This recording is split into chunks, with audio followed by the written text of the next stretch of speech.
भाजपकडून मुख्यमंत्री पदाचा चेहरा कोण असणार आहे, कोणाकोणाची नावं सध्या चर्चेत आहेत? याच्यामध्ये आदरणीय सगळ्यांनीच 132 जे आम्ही आहेत आणि इतर 5 अपक्ष आमदारांनी जे पक्षश्रेष्ठी निर्णय घेतील, आदरणीय बावनकुळे साहेब असतील, पण सगळ्यांच्या मनामध्ये आदरणीय देवेंद्र फडणवीस साहेबच मुख्यमंत्री व्हावेत ही भूमिका आमच्या सगळ्या नेत्यांच्या मंडळांमध्ये आहे. आणि त्यामुळे मला खात्री आहे की वरिष्ठ किंवा ज्येष्ठ दिल्ली असेल, केंद्रातले जे प्रमुख मंडळी आहेत आणि राज्यातले जे प्रमुख आहेत हे आदरणीय देवेंद्रजींना मुख्यमंत्री करण्यासाठी आम्ही सगळ्यांनी जी मागणी केली त्याला सहमती देतील. जिल्ह्यातल्या 10 आमदारांची बैठक आहे ती पार पडली परवा दिवशी मुंबईमध्ये.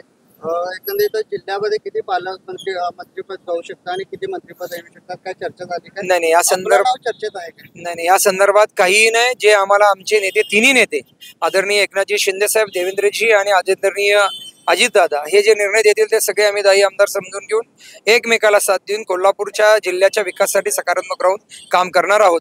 त्यामुळे असं कोणी खेळमध्ये नाहीये की मुख्य म्हणजे मंत्रिपद पाहिजे किंवा पालकमंत्रीपद पाहिजे, अशा कुठल्याही गोष्टी आमच्या समोर चर्चेत विषय नाही. जिल्ह्यात मंत्रिपद येण्यासाठी आग्रह आहात का? किती मंत्री? नाही याच्या संदर्भात काहीही मागणी आम्ही केलेली नाही आहे, कारण आम्हाला तिन्ही नेतृत्वावर विश्वास आहे. भले ते तिन्ही नेतृत्व जरी एकत्र मंत्री म्हणून राहिले आणि आम्हाला जरी कोल्हापूरसाठी आम्ही सगळे 10च्या 10 आमदार आम्ही सगळे एकत्र म्हणून काम करणार आहोत. धन्यवाद.